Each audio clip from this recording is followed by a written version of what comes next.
लघुचाप जनित वर्षा गतकाली गजपत जिले में बहु प्रबल अति प्रबल वर्षा होता जहाँफल विभिन्न अंचल में जलमग्न होगा सहित गजपत जिला रायगढ़ ब्लॉक आसला एक हृदय विदारक दृश्य जो बापा पुओ चाष जमिकी जाता बेले बर्तमान सुधा से खोज पाई पारना ग्रामवासी कहुँ घटनास्थल में पहुँची दमकल बाहिनी और प्रशासनिक अधिकारी निजर समस्त कर्मचारी लगी पड़ी उद्धार कार्य बर्तमान मुझे ग्राउंड जीरो अच्छी गजपत जिला रायगढ़ ब्लॉक अंतर्गत पेकट ग्रामर से दृश्य मुझे कैमेरा माध्यम देखी सहयोगी रही ये रही से दृश्य जो चाष जमिकी जाता बेले बापा पुओ बर्तमान सुधा निखोज रही बड़ बड़ पत्थर सांग को माटी अतड़ा खसी पड़ी जहाँफल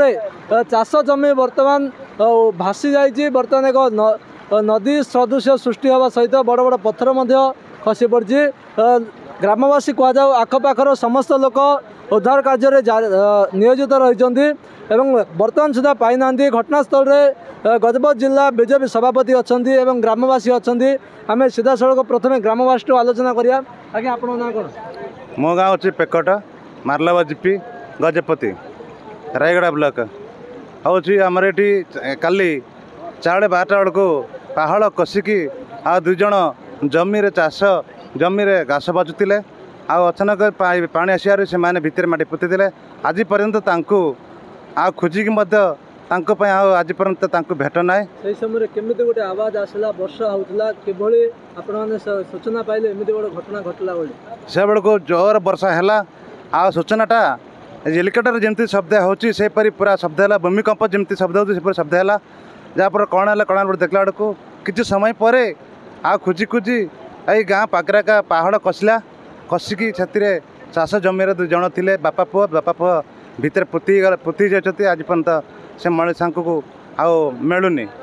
आखपाख ग्राम को खबर देले कि बापा पुओ देखा जाऊना काले वर्षा अन्य कौटी अटकी खबर किसी अच्छी हाँ आखपाख लोक आम खबर देचु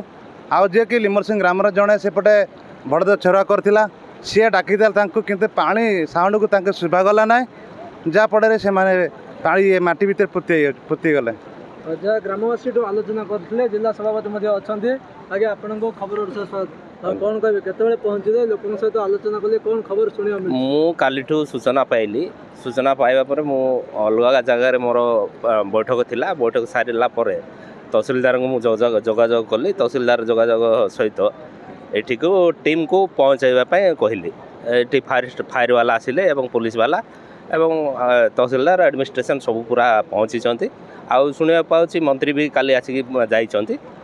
तो संगे संगे मुझ सकाल बाहर की ये आसिक पहुँचली तो सेठी दुई जनकर भूस्खलन जो पोती जाती कि कुआड़े भासिक पलैंट निखोज अच्छा जना पड़ना से टीम लगी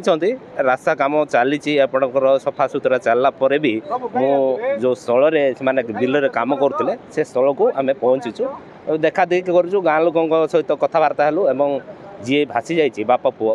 पुओर स्त्री भी अच्छा छोट दुटा छुआ अच्छा से मु प्रशासन को अनुरोध करी मोर चेष्टार से किसी व्यवस्था जहाँ सरकार व्यवस्था अच्छे ता आम सुचारू रूपे करदेबू बोली भावुची खबर पाओ आपण पहुँचते मंत्री आसछन्ती लोकन सहायता बर्तमान किसी प्रदान करा ना नहीं मु तो कहूँ यथाशीघ्र से जहाँ सरकार अनुसार अच्छी ताकू आम जोगे देवार व्यवस्था करूँ आलोचना करिया आगे आपण परिचय मो परिचय पवित्र जेना एक्स वार्ड मेंबर मार्लवा आम मार्लवा ग्राम पंचायत अंचल ए प्रकार भूस्खलन केबे है नाही एक मर्मन्तक दुखदायक विषय अटे कारण गरीब निरीह गरीब आदिवासी माने अल्प जमी से मानकर थिला आउ जेतले वर्षा हुए से माने पाख आसीथिले जमी पाखको ए भूस्खलन द्वारा बापा और पुओ से माने निखोज अछंती आ तांको ऊपर माटी खछड़ा बसिगला वर्षा ए प्रकार वर्षा थिला साबल धारा वर्षा काली दिन सारा वर्षा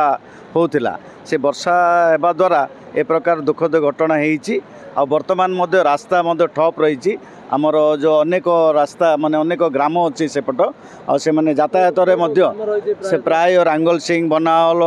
बारवा ପାରାଜି ସାବଲଡ଼ା ପୋଟ୍ରପଡ଼ା ଅନେକ ପ୍ରାୟ 10-20 ବତର ସିଂ ନାନା ପ୍ରକାର ପ୍ରାୟ 10-20 ଖଣ୍ଡ ଗାଁ ରହିଛି ଆଉ ରାସ୍ତାଘାଟ ଠପ୍ ହୋଇଛି ବର୍ତ୍ତମାନ ଯାତାୟାତ ମଧ୍ୟ ବନ୍ଦ ରହିଛି ଆମର ବିଶେଷ ମାନେ ଆମେ ଅନୁରୋଧ କରୁଛୁ ସରକାର ସହାୟତା ସେ ପରିବାରକୁ ଦିଆଯାଉ ଦୁଃଖିତ ପରିବାର ଯେପରି ସେମାନେ ସହାୟ ପାଇ ଆଉ ସେମାନେ ତାଙ୍କର ଜୀବିକା ସମ୍ବନ୍ଧରେ ସେମାନେ ବଞ୍ଚିବାକୁ ପାରିବେ ଯାହା ଆମେ ଆଲୋଚନା କରିଥିଲେ ସ୍ଥାନୀୟ ଜନସାଧାରଣ କୁହାଯାଉ ୱାର୍ଡ ମେମ୍ବର କୁହାଯାଉ ଜିଲ୍ଲା ସଭାପତି କୁହାଯାଉ ସମସ୍ତେ ଘଟଣାସ୍ଥଳରେ ପହଞ୍ଚନ୍ତି ସ୍ଥିତିର ଅନୁଧ୍ୟାନ କରୁଛନ୍ତି ମୁଁ ପୁଣି ଥରେ ସେ ଦୃଶ୍ୟ ଆପଣଙ୍କୁ ଦେଖାଇବି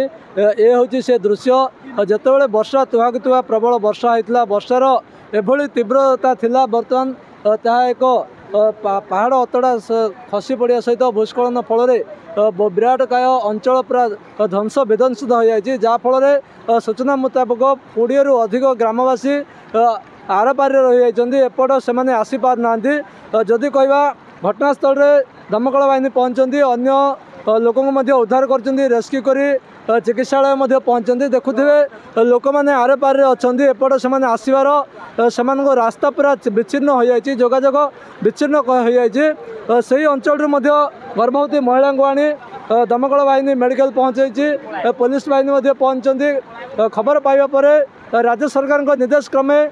ଗଜପତି ଜିଲ୍ଲାକୁ ମନ୍ତ୍ରୀ ମଧ୍ୟ ଆସୁଛନ୍ତି ମନ୍ତ୍ରୀ ବିଭୂତି ଜେନା ମଧ୍ୟ ଆସି ଅନୁଧ୍ୟାନ କରିଛନ୍ତି ମହେନ୍ଦ୍ରଗିରି ଅଞ୍ଚଳରେ ଯଦି କହିବା ଫସି ରହିଥିବା ପର୍ଯ୍ୟଟକଙ୍କୁ ଉଦ୍ଧାର କରାଯାଇଥିଲା ବର୍ତ୍ତମାନ ଘଟଣାସ୍ଥଳର ଅନୁଧ୍ୟାନ କରିବା ପରେ କିଭଳି ଭାବରେ ଲୋକଙ୍କୁ ସହାୟତା କରାଯାଇଥିବ ଅନ୍ୟ ଯେଉଁ ବାପ ପୁଅ ନିଖୋଜ ଅଛନ୍ତି ସେମାନଙ୍କୁ ଉଦ୍ଧାର କରିବା ପାଇଁ ପ୍ରଚେଷ୍ଟା ଜାରି ରହିଛି ସରକାରୀ ସ୍ତରରେ ଯଦି କହିବା ଜିଲ୍ଲା ପ୍ରଶାସନ ଠାରୁ ଆରମ୍ଭ କରି ରାଜ୍ୟ ସରକାରଙ୍କର ସମସ୍ତ କର୍ମଚାରୀ ଏହି କାର୍ଯ୍ୟରେ ନିୟୋଜିତ ଅଛନ୍ତି ଯଥାଶୀଘ୍ର ଲୋକଙ୍କୁ ସହାୟତା ପ୍ରଦାନ କରିବା ସହିତ ନିଖୋଜ ବ୍ୟକ୍ତିଙ୍କୁ ଉଦ୍ଧାର କରିବା କାମ ଜାରି ରହିବ ଗଜପତିରୁ ହେମନ୍ତ ପ୍ରଧାନ ଖବର ଓଡ଼ିଶା।